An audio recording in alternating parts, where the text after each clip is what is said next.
Puji Tuhan ya. Oke, hari ini saya mengambil judul seperti lagu yang baru kita nyanyi saudara, tanpa disengaja sebetulnya. 1 minggu sebelumnya Yoki selalu nanya, kamu khotbahnya apa? Saya bilang, aduh belum dapat nih, belum dapat. Saya bilang belum dapat, kemudian dia sudah harus cari lagunya, harus menyerahkan lagunya hari apa saya lupa. Kemudian saya baru mendapatkan hari Jumat tanpa ada komunikasi, terus ya sudahlah, memang Roh Kudus bekerja, walaupun kami tidak komunikasi, walaupun satu rumah, suami istri, tapi Roh Kudus yang mengkomunikasikannya ya. Puji Tuhan, itu sebabnya saya ambil judulnya yang sama, yaitu Kau Selalu Ada ya. Kau selalu ada, you are always there ya. Mudah-mudahan terjemahannya benar. Oke, saya akan mulai saja. Oke, kita belajar dari sekolah mungkin ya, bahwa manusia adalah manusia makhluk sosial ya, bukan manusia individu. Ya, berarti manusia itu akan punya naluri berkelompok saudara hidupnya ya. Saya teringat waktu saya harus tinggal, mengapa saya katakan harus? Karena saya tidak tahu kota Campbelltown, hanya karena informasi ada sekolahan yang cocok buat anak saya, sehingga saya berada di tempat ini. Dan waktu itu belum banyak orang Indonesia, saya malah nggak tahu, sampai saya pikir, wah jangan-jangan kami satu-satunya keluarga Indonesia di kota Campbelltown. Saya nggak tahu kalau ada Pak Uwi, saya nggak tahu kalau ada Pak Kom yang sudah lebih dulu, tapi rasanya kok waduh ya sudahlah, rata-rata kan orang Indonesia tinggalnya di Kingswood, di Marlborough, Kensington, lah kami kok di Campbelltown gitu ya. Tapi karena demi anak sekolah, kami tinggal di tempat ini saudara. Tapi berjalannya waktu satu-satu ketemu, ya. Ketemu satu orang, ya, yang akhirnya Tuhan luar biasa. Kita bisa kemudian berkelompok saudara ya, dan itu memenuhi kebutuhan manusia, saya dan keluarga saya dan saudara juga ya, bahwa akhirnya Tuhan bisa mengelompokkan kita ya sesuai dengan naluri daripada manusia ya. Kemudian juga kebutuhan berinteraksi, tentu saja kalau kita ketemu ya kita pengen berinteraksi lah ya, nggak mungkin kita apalagi di Campbelltown ini saudara, begitu sama-sama Indonesia biasanya way surprise itu ya. Tapi kalau saudara ketemu di Kingswood biasa aja tuh, orang ngomong bahasa Indonesia bodo amat cuek gitu loh ya. Kita nggak terlalu peduli. Tapi kalau di sini ada orang Indonesia, kalau Yoki tahu, Yoki kejar-kejar saudara. Dia kejar-kejar, udah ke gereja belum gitu loh ya. Itulah indahnya di Campbelltown ini saudara. Kemudian ada kebutuhan berempati ya, tentu kita ketika berinteraksi kita butuh berempati, saling memperhatikan, saling bisa merasakan gitu loh. Merasakan kesusahannya gitu loh. Kesusahan kita orang pasti ada kesusahan saudara ya. Nah kita perlu saling curhat ya. Inilah kebutuhan daripada makhluk sosial saudara. Nah kalau kebutuhan ini tidak terpenuhi, maka yang terjadi adalah kesepian. Ya, sepi banget ya. Di sini ada yang kesepian nggak nih? Yang ditinggal pasangan sementara holiday? Malah senang. Bukan kesepian, kesenangan. Oke. Tapi kayaknya enggak juga, sepi juga loh. Rumahnya gede ya, naik turun gak ada orang ya. Adanya cuma bunga anggrek sudah. Ya, kesepian, kekosongan, rasanya kosong ya. Saya mengalami saudara, enggak tahu kalau saudara pernah mengalami atau tidak ya, tapi saya mengalami juga. Kemudian ada kecemasan dan ketakutan, gak ada teman. Kayaknya tuh gimana ya, sendiri saudara ya. Ya ini akibat dari tidak adanya tidak terpenuhi kebutuhan manusia sosial, makhluk sosial. Kemudian bisa depresi dan sedih, nggak kenapa-napa, susah, sedih gitu. Ya, dan bisa marah saudara, marah pada diri sendiri, kenapa kok saya sepi, marah kepada orang lain, kenapa orang lain nggak perhatikan saya. Ini orang-orang di Australia sangat banyak mengalami perkara ini, saudara. Beda dengan Indonesia. Indonesia masih tetangga bisa diajak ngomong, saudara. Ya, di gang-gang itu di ujung ada yang main gitar, ada yang main catur. Kita bisa nimbrung. Ada nanti dulu saya ingat siskamling, saudara. Ingat gak siskamling? Apa ya siskamling aja? Sistem keamanan lingkungan ya. Ya dulu saya kena giliran siskamling sampai pagi ya. Tapi hansipnya baik, Pak bayar aja Pak. Bapak nggak usah ikut siskamling, ya udah saya bayar. Oke. Jadi orang-orang di Australia dan orang-orang tua, saudara, bisa mengalami. Kemarin di Komsel ada yang nyeletuk bahwa kenapa ya kok orang-orang tua tuh ini bukannya menyindir katanya, bukan menyindir, bukannya menyudutkan. Mengapa orang tua itu suka aneh-aneh gitu ya. Suka kayak anak kecil gitu loh, ya. Rupanya orang tua juga mengalami ini, Saudara. Kebutuhan ininya sudah berkurang. Ya, berkelompok udah enggak ada kelompoknya, Saudara. Di kota kelahiran saya ada orang yang umurnya 102. Kepengen mati, dia masih sehat, pengen mati, Saudara. Karena enggak nyambung kalau ngomong. Enggak ada temannya, Saudara. Enggak ada juga yang mau ajak ngomong. Karena waktu ngomongnya tahun 45, Saudara. Sedangkan kita udah tahun berapa ya? Ngomongnya cerita yang dulu terus. Akhirnya sepi, ya. Dan ya akhirnya kepengen mati dia. Jadi tolong dimengertilah bagi kita yang masih punya orang tua bahwa kalau orang tua kita aneh-aneh, karena ini Saudara, anak-anak sudah enggak butuh kita, ya. Saya saja sudah mulai mengalami. Saya mulai mengalami ketika anak-anak sudah urusan sendiri, diajak pergi sudah nggak bisa, diajak ngomong kadang-kadang saya ngomong, it's okay. Udah dia nggak betah dengerin saya ngomong kelamaan. Dia ngomong saya nggak ngerti, ngomongnya dedet. Di Indonesia kan belajar Inggrisnya Amerika, Saudara. Ya, dulu kita semua belajar sistem Amerika, Saudara. Tapi ditarik gitu. Aduh, nggak tahu, Saudara. Jadi ya semakin dunia saya semakin juga cuman suami istri aja. Gitu. Dan anak-anak seperlunya kalau ngomong. Masih ngomong tapi nggak seperti dulu, Saudara, ya. Jadi kalau punya orang tua aneh-aneh sedikit ya, dia mengertilah, ya. Besok kita menjadi tua, Saudara, ya.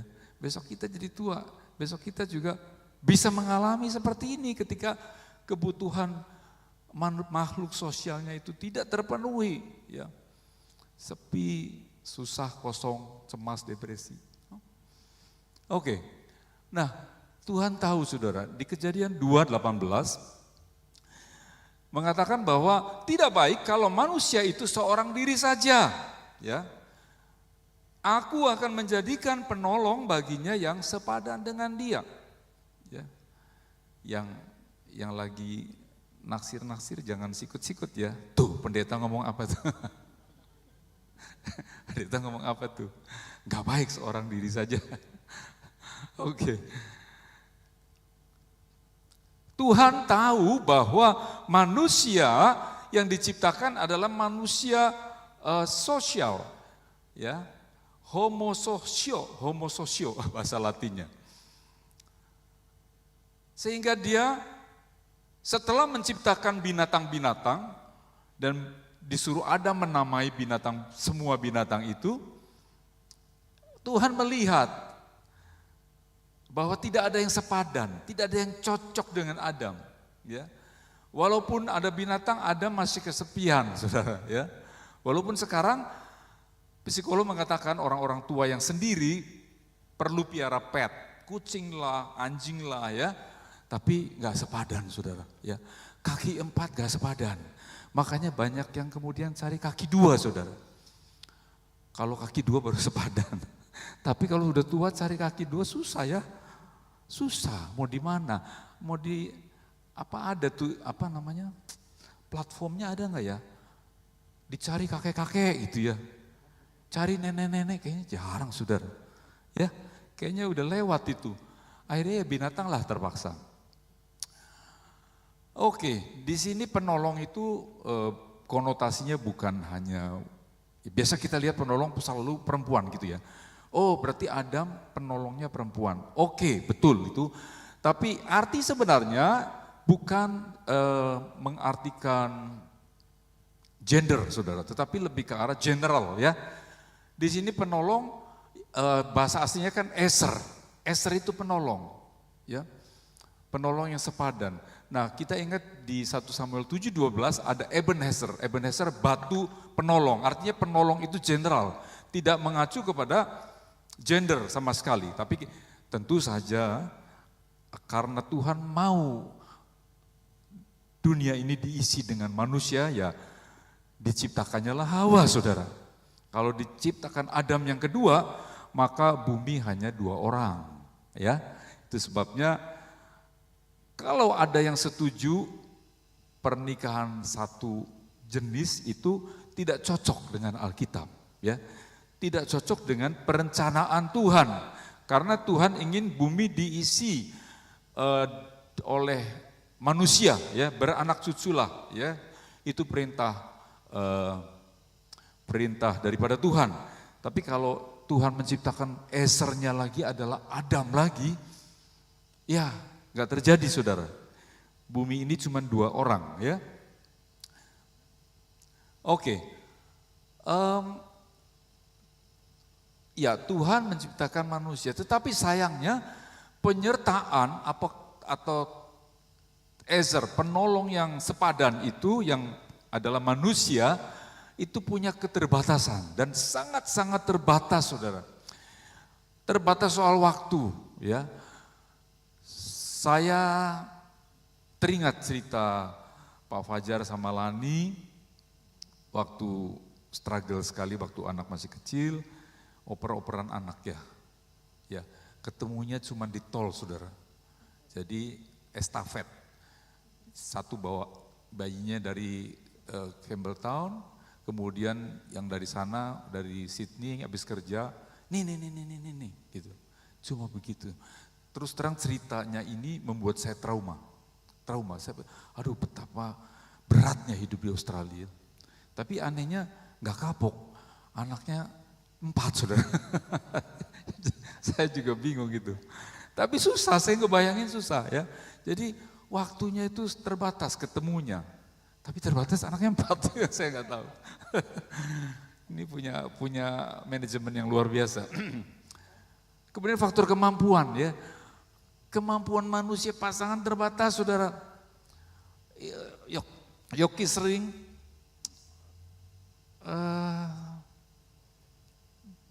cerita suami yang bisa ngedandanin ini, ngedandanin itu waduh kalau ya contohnya Fajar lagi deh. Kalau Fajar bisa ini bisa itu. Dia nyindir sih enggak saudara. Tapi ya iya juga gitu loh. Ya kemampuan orang kan lain-lain saudara ya. Ya nggak bisa jadi Superman, kamu sama Superman aja. Penolong sebagai penolong ya Yoki juga terbatas ya. Dia juga nggak bisa kayak Superwoman gitu loh. Itulah manusia. Dan ada kelemahan diri saudara ya, seperti tadi soal waktu, soal kemampuan dan lain sebagainya, dan juga pada akhirnya pasangan itu akan berpisah saudara ya. Di sini ada beberapa pasangan, tapi cuma satu kayaknya yang ditinggal Pak Wi aja ya, yang sudah ditinggal oleh pasangan, ibu juga, beberapa ditinggal saudara. Jadi keterbatasan itu ada. Tidak selama-lamanya Eser itu hadir. Selalu ada, tidak ya. Itu sebabnya Tuhan juga punya cara saudara. Kejadian 38 mengatakan ketika mereka mendengar bunyi langkah Tuhan Allah yang berjalan-jalan dalam taman itu pada waktu hari sejuk. Ini tentu tahu ceritanya waktu Adam ngumpet saudara, ketika dia melanggar memakan buah yang dilarang Tuhan. Di situ dinyatakan ketika hari sejuk Tuhan berjalan-jalan ya. Ada satu gambaran bahwa ada hubungan yang akrab. Tuhan hadir, Tuhan ada di tengah-tengah umatnya secara face to face, saudara. Ya, dan itu sungguh luar biasa tentu ya, sungguh luar biasa. Kita sekarang ketemu Tuhan di dalam doa, dengan iman. Tapi saat itu Adam dan Hawa face to face dengan Tuhan. Ya, tentu luar biasa. Tapi sayangnya kemudian lalu Tuhan Allah mengusir dia dari Taman Eden supaya mengusahakan tanah dari mana ia diambil. Ya, kita tahu ceritanya, kemudian Adam dan Hawa diusir. Ya, kata diusir di sini sebetulnya ini bahasa Indonesia agak keras, saudara. Sebetulnya kalau bahasa Inggris masih lumayan, send them away.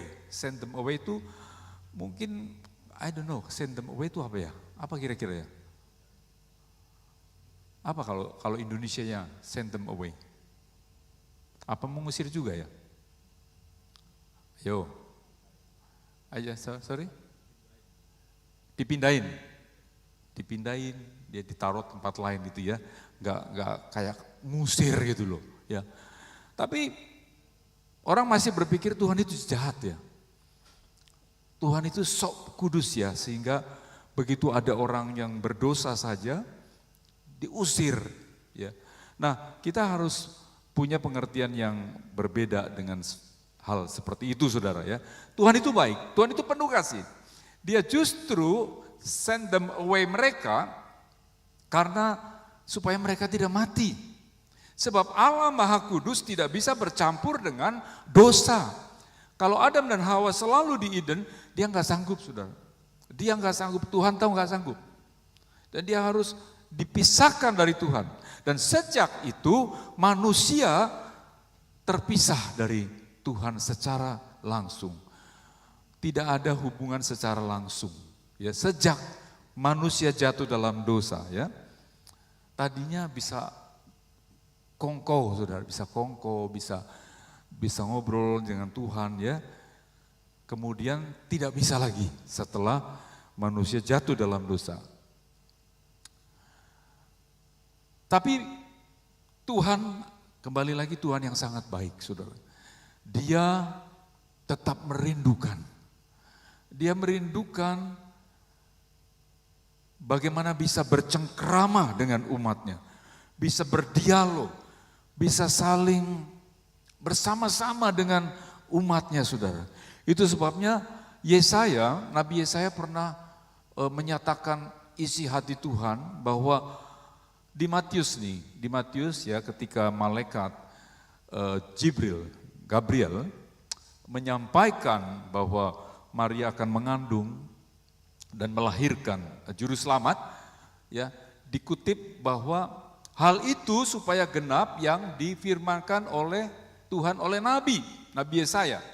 Sesungguhnya anak darah itu akan mengandung dan melahirkan seorang anak laki-laki dan mereka akan menamakan dia Immanuel, yang berarti Allah menyertai kita.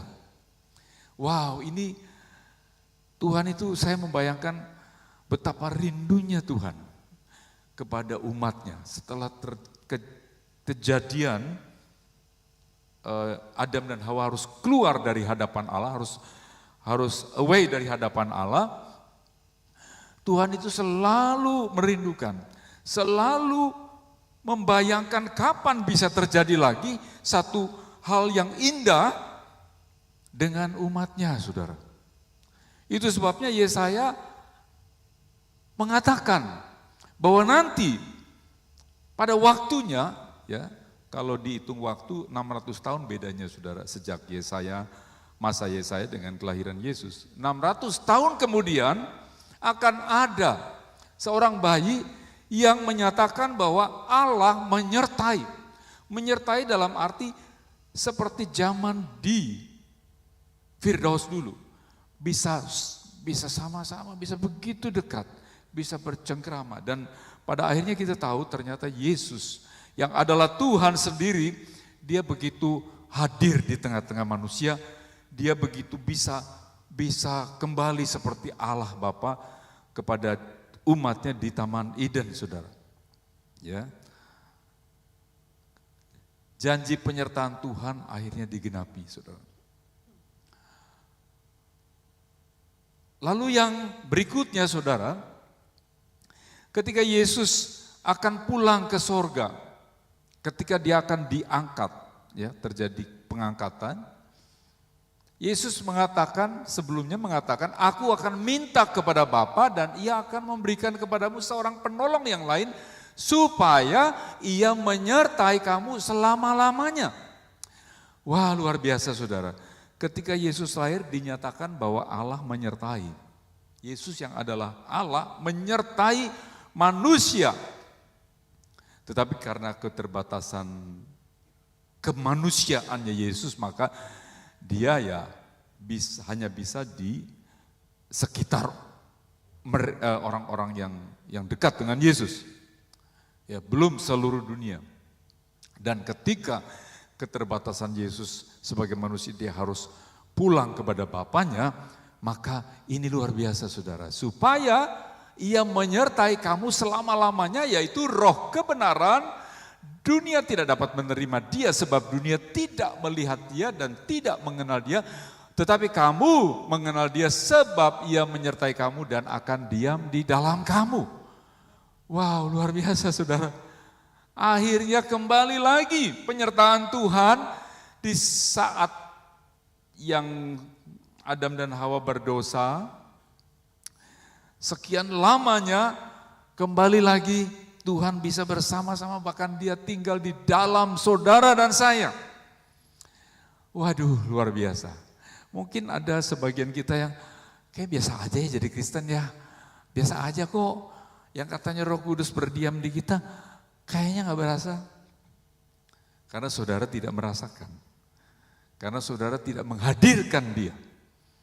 Tapi kalau saudara menghadirkan dia, ternyata dia sungguh-sungguh hadir dalam hidup saudara dan saya. Kata selama-lamanya, itu selama-lamanya saudara. Bahkan bahasa aslinya mengatakan sampai kepada kekekalan. Artinya tidak pernah lagi Allah tidak menyertai saudara dan saya. Tidak akan pernah dia tinggalkan saudara dan saya. Ada satu lagu tadi saya dengar, ada kan lagu yang jangan tinggalkan atau jangan jauh, jangan jauh, jangan menjauhi. Pokoknya Tuhan jangan tinggalkan saya itu. Ya kalau dari kosakatanya gak tepat karena Tuhan tidak pernah meninggalkan saudara dan saya. Sekali dia berdiam di dalam tubuh orang percaya, dia berdiam terus saudara. Walaupun saudara jatuh dalam dosa, walaupun saudara mungkin sempat meninggalkan Tuhan, tapi dia Allah yang setia. Allah yang tetap di dalam dan terus menggemakan terus kasih-Nya, sehingga orang itu one day akan kembali lagi. Sebab janji Tuhan, Roh Kudus itu menyertai selama-lamanya saudara. Enggak ada istilah sementara. Saat kamu baik, Roh Kudus akan diam dalam kamu. Saat kamu tidak berdosa, Roh Kudus akan tetap dalam kamu. Enggak. Saudara dalam keadaan apapun, Roh Kudus ada bersama-sama saudara. Setiap saat saudara, setiap saat, setiap waktu.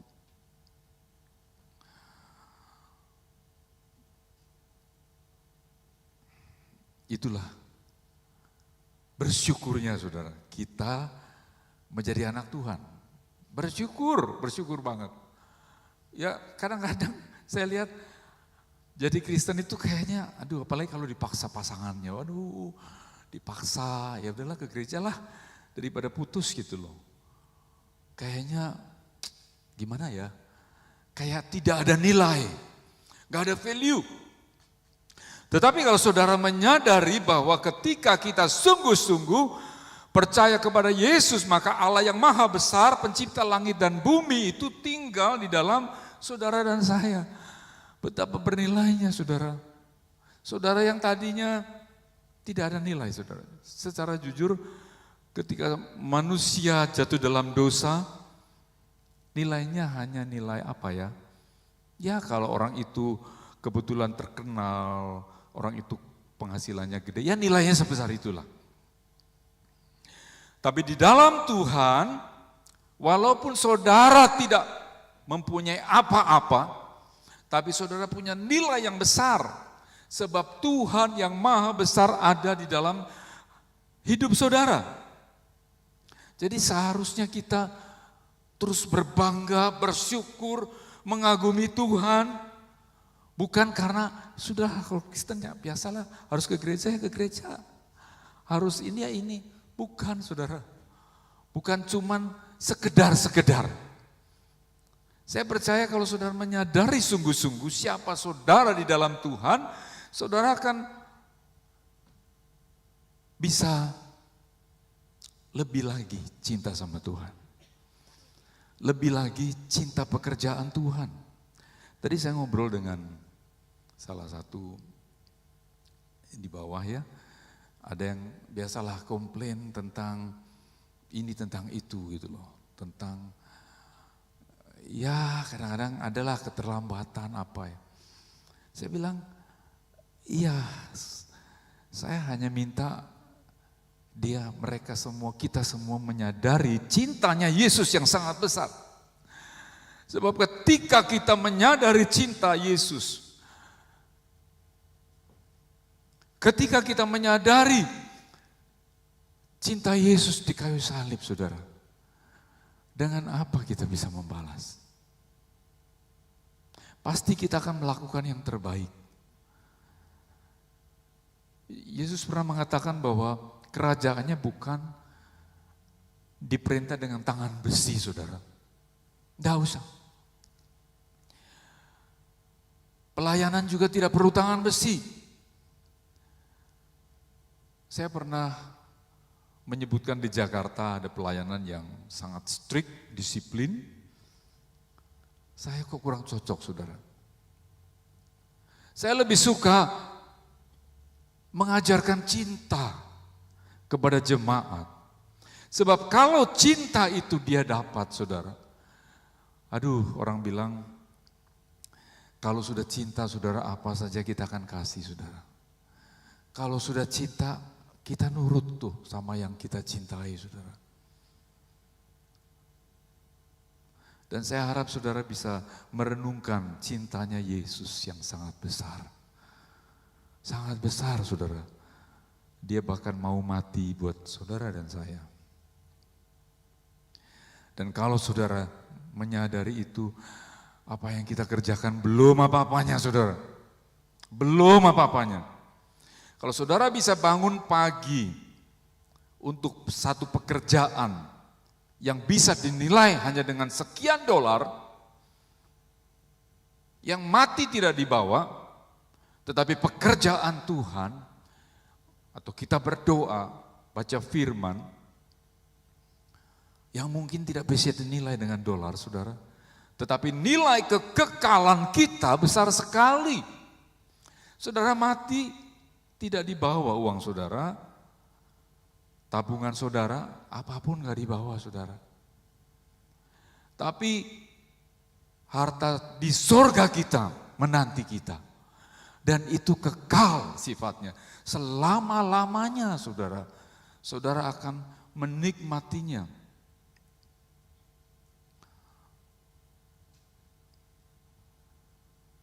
Penyertaan Tuhan dalam lembah kelam, saudara.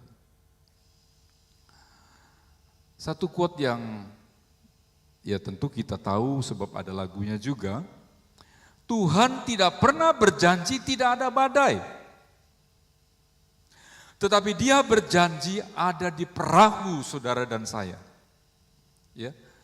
Tuhan tidak pernah berjanji tidak ada badai. Jadi saudara terlalu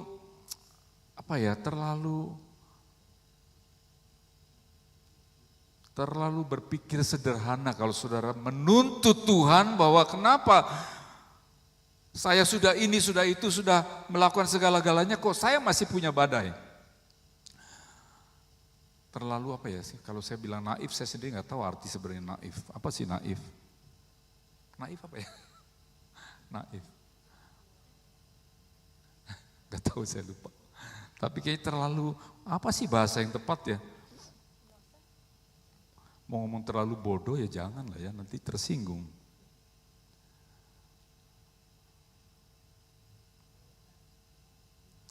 Ya terlalu sederhana pikirannya. Banyak orang yang komplain. Kalau Tuhan baik, kenapa Tuhan kasih begini? Komplain saudara. Tapi kalau saudara pelajari ya, lebih dalam lagi. Kalau saudara mulai mengerti pikiran Tuhan, mengerti firman Tuhan, tentu saudara tidak akan bertanya seperti itu. Bahkan saudara tidak akan pernah marah dengan Tuhan. Banyak orang marah tinggalkan gereja, tinggalkan Tuhan. Hanya karena badai, saudara.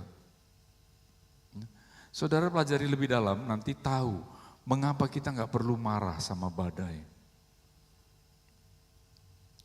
Ibrani 13:5 mengatakan, aku sekali-kali tidak akan membiarkan engkau dan aku sekali-kali tidak akan meninggalkan engkau. Ini janji Tuhan ya, ini janji Tuhan. Badai ada, seperti murid-murid Yesus juga mengalami badai. Murid Yesus bayangkan saudara. Dan Yesus di situ ada, tapi badai dikatakan hampir menenggelamkan perahunya. Tapi Yesus ada. Dan akhir ceritanya apakah tenggelam? Tidak. Bahkan Tuhan bilang, "Hai little faith." Iman yang kecil. Tuhannya ada di situ kok. Kok takut? Berikutnya, Mazmur 23 ayat 4. Sekalipun aku berjalan dalam kekelaman, aku tidak takut bahaya, sebab engkau besertaku.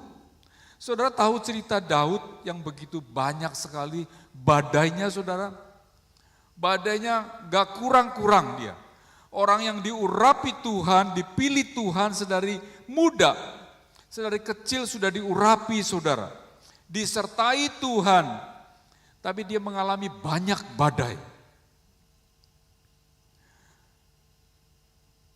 Namun Daud punya pikiran yang positif dan pikiran yang jernih, pikiran yang tahu bahwa sekalipun aku berjalan dalam lembah kekelaman, ini bukan perkara gampang saudara. Lembah kekelaman banyak hal ya. Lembah kekelaman dikisahkan itu gelap sekali, tidak tahu arahnya kemana. Dia tidak takut. Aku tidak takut bahaya sebab engkau besertaku. Andalannya hanya penyertaan Tuhan, saudara. Yesaya 46 ayat 4, sampai masa tuamu aku tetap dia, dan sampai masa putih rambutmu aku menggendong kamu. Dia tidak pernah tinggalkan saudara. Dunia menghargai saudara dan saya ketika kita masih produktif, ketika kita masih berharga. Ya, makanya saya kadang-kadang ngobrol sama Yoki begini, kamu tahu nggak orang mati yang ditangisi itu orang yang masih punya value, yang masih punya harga. Aduh, orang ini masih muda, masih produktif, masih bisa berfungsi. Nangis saudara, yang ditinggalin nangis, kenceng nangis. Itu pun saya nggak tahu nangisnya apakah menangisi diri sendiri ya karena ditinggalin orang yang berproduktif atau enggak. Lah buktinya kalau orang yang mati itu, orang yang sudah terkapar di tempat tidur, buang kotoran di tempat tidur, nyusahin anak cucunya, saya yakin nangis, kalau nangis 1 menit saudara. Malah ngomongin bersyukur, saya bersyukur. Aduh kasihan kalau begini terus, kasihan. Udah lebih baik pulang. Itu manusia saudara.